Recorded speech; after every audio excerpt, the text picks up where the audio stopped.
Welcome, gather round the fireside and listen to a tale of Fionn McCool, Cullen, Deirdre of the Sorrows, Grainne Whale. From giants right down to fairies, of both the drooping and solitary, and those who are sometimes scary. Anything goes by the fireside. Yeah. Fireside, the Puka fireside, the Merrow fireside. Kings and queens fighting heroes, don't you run from the fun, there's no need to hide. Sit by the fireside.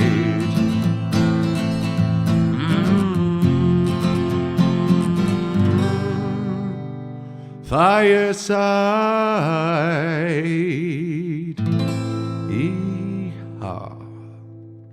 Hello and welcome to Fireside, the Irish storytelling podcast.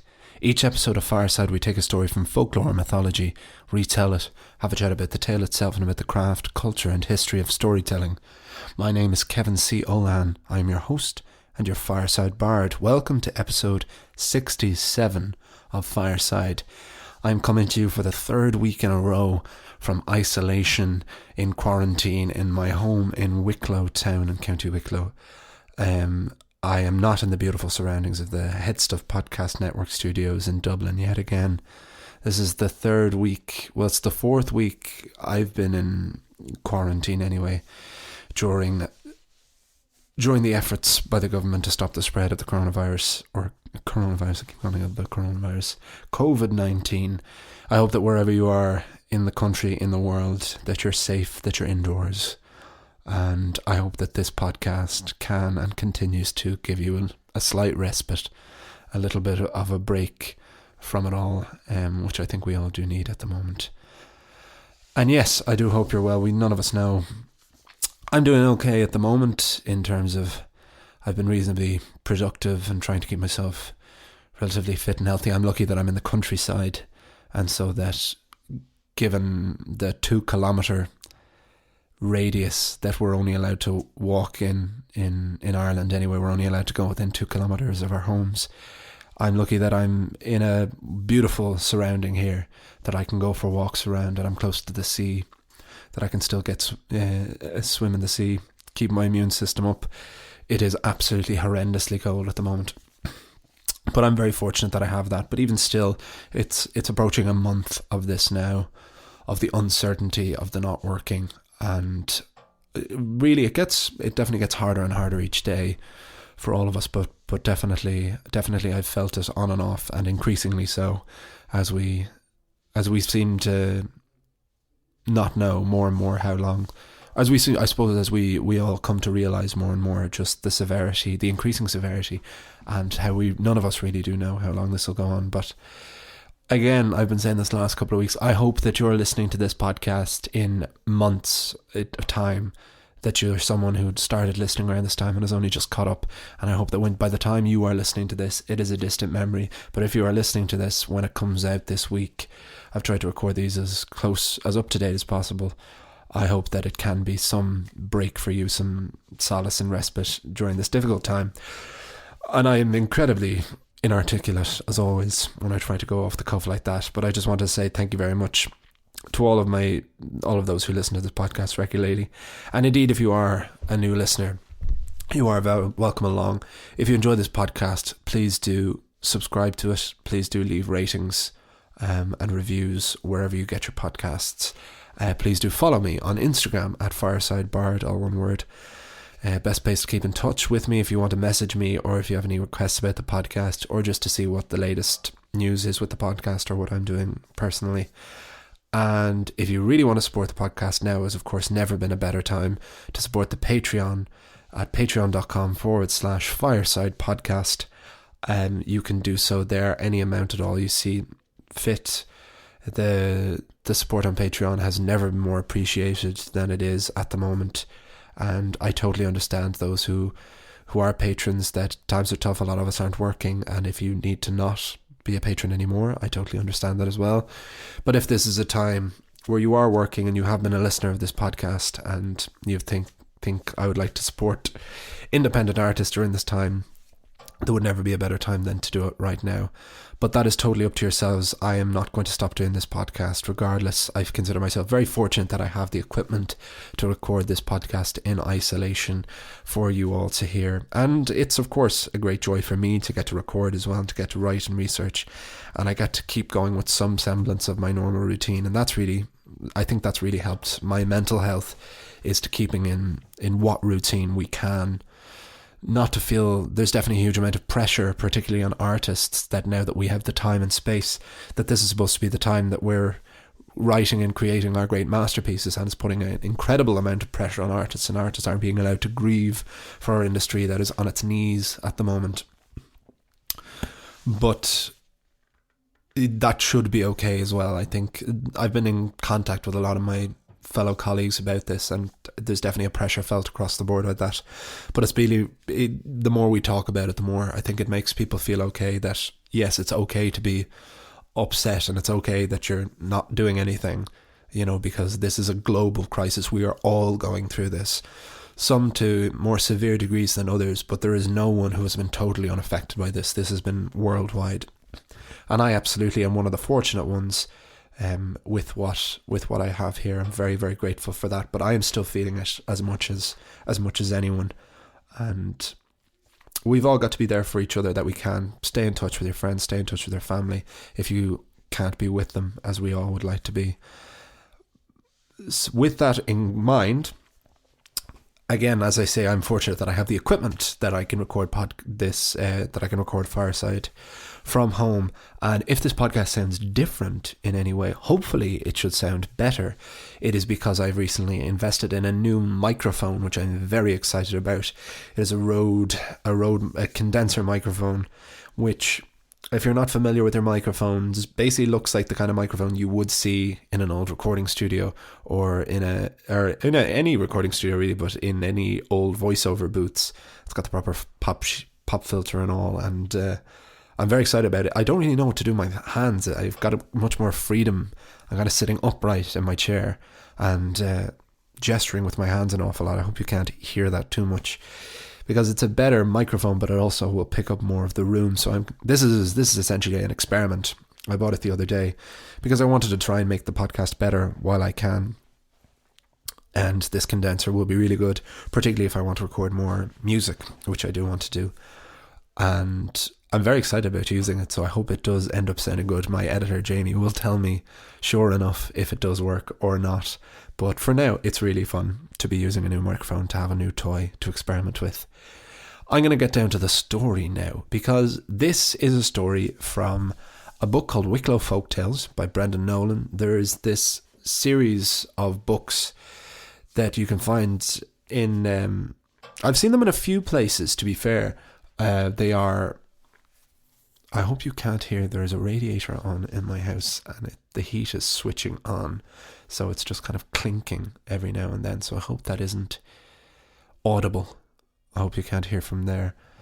I hope I don't have the sensitivity turned right up, so hopefully it shouldn't get that far away. You probably will notice it now that I've said it, in which case I apologise. But there is anyway, there is this series of books. I must find out what the publisher is, but oh wait, here it is. I've got a nice little pile of books here in my little home office space that I've carved out. Wicklow Folktales, Brendan Nolan. The History Press, Ireland. They published this fantastic collection. I don't know if it's all 32 counties. I certainly hope it is, but I think it is, where it's a different book of folktales from each county. And this is a book I actually had a long time. I had this before I had a lot of the other books I've used as sources, and I don't think I really ever gave it a good chance, because it was done in where there would be names of stories, but they were more themes. So it would be one specific story and then other stories like that, but they were all too short to necessarily become a full-length story that I would be looking for this podcast. So I think I didn't really give it a chance. But since I've been home, and I've spent more time in Wicklow, in my family home, than I have genuinely since I was in school. I moved out of home when I was 19, when I was in college, and I haven't returned for this long.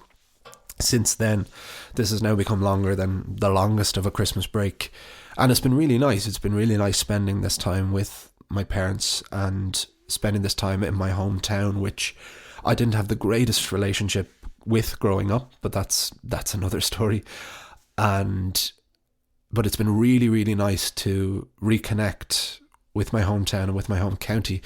So with that in mind, I picked up this Wicklow Folktales book again, because I also feel that I'm nearly after the last story, Tom of the Fairies, that we used from the book on Meeting the Other Crowd.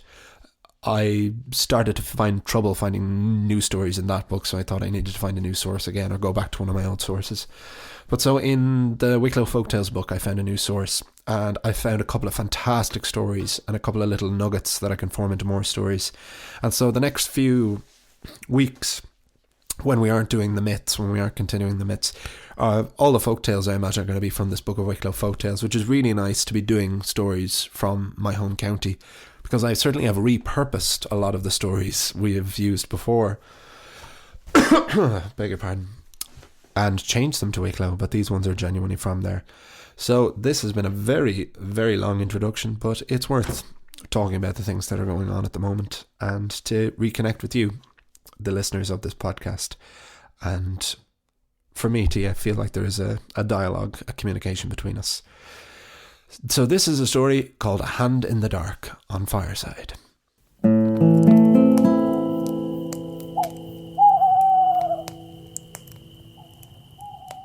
A Hand in the Dark. As long as there have been believers, there naturally have been disbelievers. So as long as there have been people who acknowledge, respect, and often fear the other folk and creatures of the other world, there have been those who disrespect, deny existence, and laugh at the notion of such things. And in Ballygobbin, in South County Wicklow, there was a fairy wrath that rumour had it was a cover for a literal gold mine.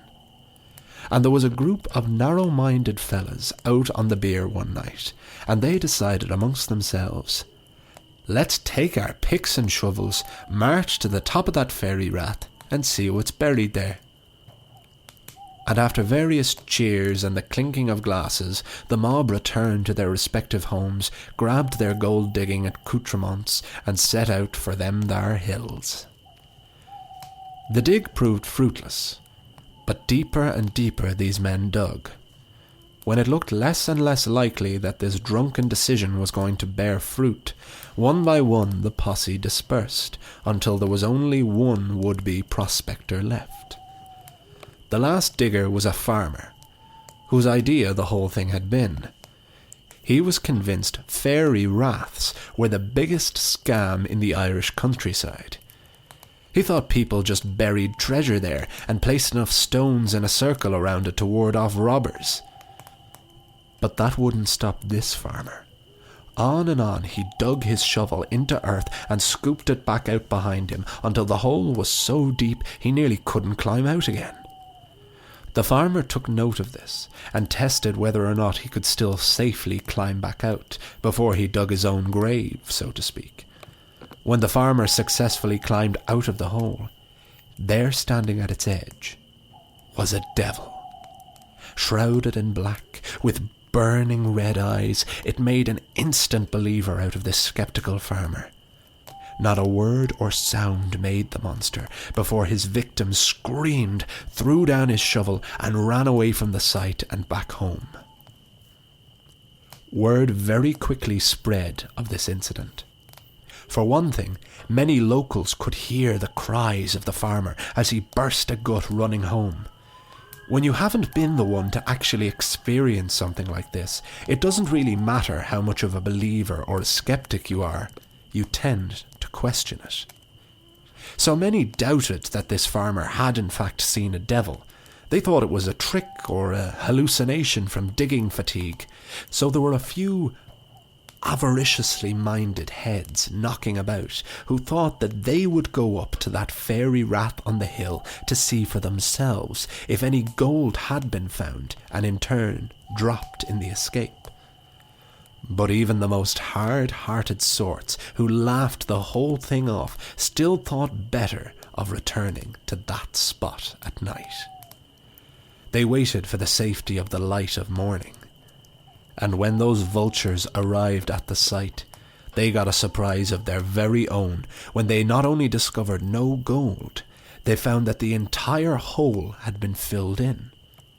No one ever found out who was the one to fill in that hole, but no one ever went near that fairy rath again. For his part, the farmer felt he had had a lucky escape. Too lucky, he thought. Oh, for sure that devil isn't done with me for disturbing his fairy ring. So the farmer became incredibly paranoid. He got a gun license and bought himself a shotgun and became incredibly overprotective of his only daughter. But the farmer's daughter was 16 and of an age where all she wanted to do was stay out late and run the risk of meeting a few devils of her own. But the father put his foot down and refused to let his daughter out at all.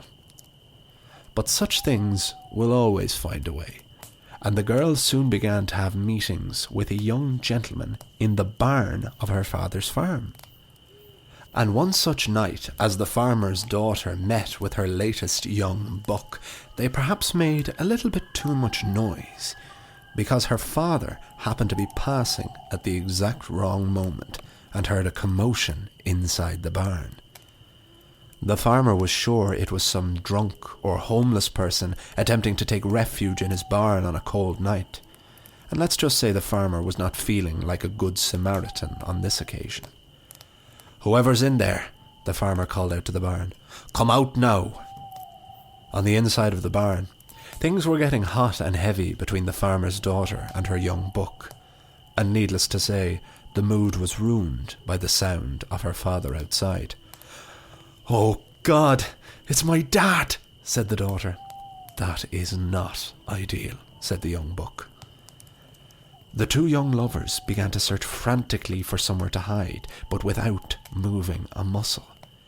They hoped that if they produced no more noise, maybe the farmer would think it was his imagination and return to the house.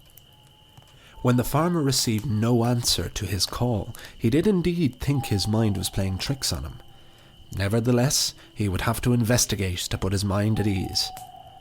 The lovers listened closely and were alarmed by the approaching footsteps. It was too late to hide. They waited the inevitable. But the farmer was still a nervous man after his encounter with the devil, and so cautiously put a hand through the gap in the barn door and reached around for the light switch on the left. The daughter and the young buck watched in horror as the illuminated hand reached into the darkness. They awaited their doom, but at that last moment, an idea entered the young buck's mind. He had often heard the story of this farmer and his superstitious ways, so without thinking his decision through, the young buck reached out and grabbed the farmer's hand. The wail that was released from the farmer's mouth terrified both himself and the young lovers. The daughter and the young buck had to cover both their mouths to stop themselves screaming as they heard the sound of the farmer sprinting back into the house. The daughter belted the young buck. "What did you do that for?" "Hey, it worked, didn't it? Your old fella really is terrified of the devil. Regardless of whether or not he thought your cold hands were the devil, he'll be back." "I do not have cold hands," said the young buck. "It's like holding hands with the inside of a fridge," said the daughter. "Now come on before he comes back." Sure enough, the farmer had run back into the house and had returned outside armed with his beloved shotgun. He would not live in fear of a devil in his own home. So he thought to fire a shot in the air would make sure there was no mortal inside. Just as the farmer made his way back to the shed, the buck and the daughter were creeping out the back door and into the fields. "I can't see a thing," said the young buck. "Just run from here through the back fields until you reach the road." "I'll be killed." "You'll have a better chance in the fields than you would at the business end of my father's shotgun." "Your father has a shotgun?" Yes. Why? To scare off devils. So unless you want to be a buckshot full of buckshot, run. And just before the young buck ran into the dark fields, he turned back to the girl and said, "Will I see you again?" "If I live through tonight, absolutely." They kissed one last time, and the young buck galloped off into the night. All well and good for him, but now the daughter had to find her own way back into the house. Covered in darkness, she crept round the barn, holding her breath, feeling each step to not trip over any mislaid farm tools. The girl managed to walk past her own father without him noticing. When she was safely back at the house, the girl ran back into the light and shouted, "What is it, Daddy?" The farmer got another fright on this night with too many frights already and swung round to see his daughter. "Where did you come from?" "I've been inside all night." "Have you?" "Yeah.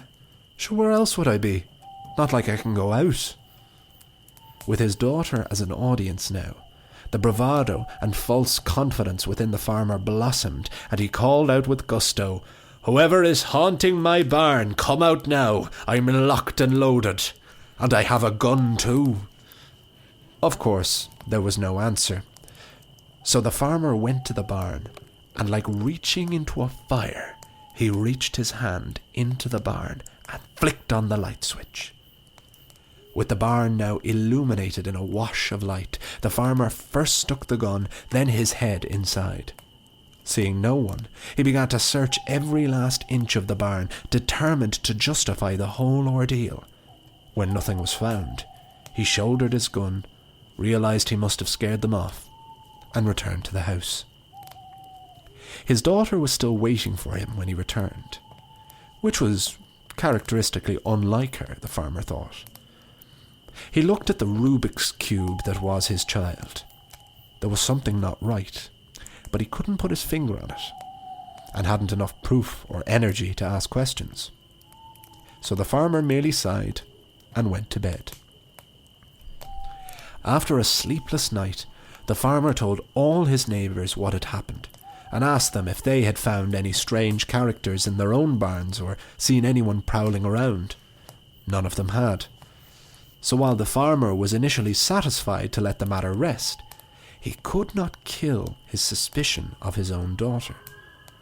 He went home and questioned her about what exactly she had been doing the night before, and who with. But the daughter replied, "Dad, if I was going to sneak out, I think I'd chance somewhere farther than the barn." The farmer couldn't argue with that, and had to let the whole thing remain a mystery. The story of the hand in the dark soon became a local folktale, and a mocking one at that.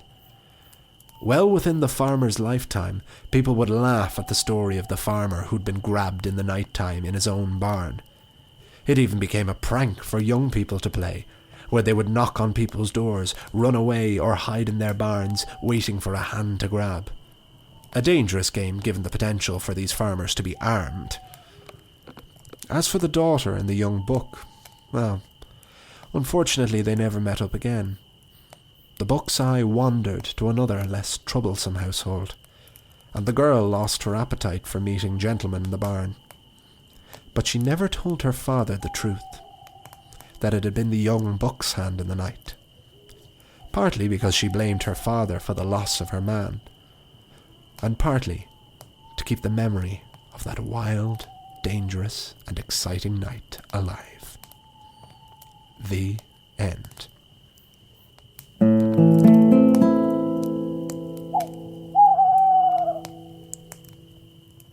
And that was the story of the hand in the dark on Fireside. Hope you enjoyed it. Very different kind of tale. This story, again, was from this book of folk tales, Wicklow folk tales, compiled by Brendan Nolan. And it was a collection of a few little stories, two main stories. Well, certainly the meat and two veg is absolutely the story of the hand in the dark. And actually, the story of meeting the devil while digging the hole was a different story that was unconnected, but was used as an example of people running into devils and why there was superstition. So I saw no reason why it couldn't be a nice introduction to why this farmer would be so paranoid and why he would believe if he was grabbed in the night time that it would be a devil. But what I really like about this story is how grounded it is. Obviously there's a sighting of a devil at the beginning, but otherwise it is one of the more grounded in realism stories we've had. But what's really nice is it shows the essence of being the foundation of a folktale. Stories like this are how folktales start. They start with something very real that definitely happened, often than not, or some circumstance that then over time grow arms and legs. And that's whether you believe in these things or not, I think. So that's what's really nice, is we have this just little love story that like just seems very real. I really liked this wily young daughter and this young man and him having to run off into the back fields. You know, it's something that we could still see happening today, that has been happening for many, many years. Every generation still has that human instinct. And it was really nice to write this daughter and to write the young buck. And it's, again, people will know, like, I'm always talking about that it's often images that really grab me. You know, there's very rarely pictures in any of these books. There actually are illustrations in the Wicklow Folktales books, but it's quite rare in the research books I use that there's any kind of illustration or picture. And usually what grabs me if I'm picking a story to adapt is when an image just really sticks in my mind, and this image of the hand in the dark. Because of course, you know, we all grow up afraid of the dark. That's one of the most classic things, and the idea of an adult being afraid of the dark, because the dark can hold anything, and it could even hold a devil. So there's this sole image of this hand reaching through and this hand being grabbed really just got me, and I thought that was really great. Ballygobbin is not a place I know in Wicklow now. I'm hoping, there have been a few stories I've found from more around where I live. Wicklow's not that big a county, relatively speaking, but it is mountainous and it is scenic, and there is a lot of nooks and crannies throughout it. I think it's a very fertile landscape for folklore, considering I haven't heard a huge amount of it myself. There are very few, I haven't really come across any myths, you know, set in Wicklow, but I hope that that'll all change now as I dive deeper and deeper into this Wicklow Folktales book. And I hope it'll give me a new view of my own home county while I am isolated here and walking around it. But as we are, yes, that was, because we had quite a long introduction. So I will wrap things up there now. I've been really enjoying using this new piece of equipment, using this Rode microphone. It was actually really nice having my hands free, and I hope it sounded a bit different now. I know it sounded a little bit hoarse at the moment, which just makes no sense because I haven't been out drinking and screaming and shouting, but I have been singing a fair bit, and I've been trying to pass around, and I've probably seen stuff that's a bit too high for me, a bit too high and dry. But I hope you still enjoyed this episode and you enjoyed this story. A bit of a different one, a bit of a compilation kind of tale. But I enjoyed it, and I hope you did too. So thank you so much for listening to this week's episode. I hope you're well. I hope you're safe wherever you are. And I hope that you continue to enjoy this podcast as much as I enjoy writing it. Be safe, be well. Subscribe to the podcast, leave ratings and reviews, all that. Follow me on Instagram at FiresideBard. If you can, donate to the Patreon, patreon.com/Fireside Podcast. Thanks so much to everyone at Headstuff, to Alan and Paddy. And thank you to Jamie, my producer, for continuing to edit this podcast. I'll see you all next time. And don't forget, wherever you are, you can always join me by the fireside. Thank you and goodbye. This podcast is part of the Headstuff Podcast Network.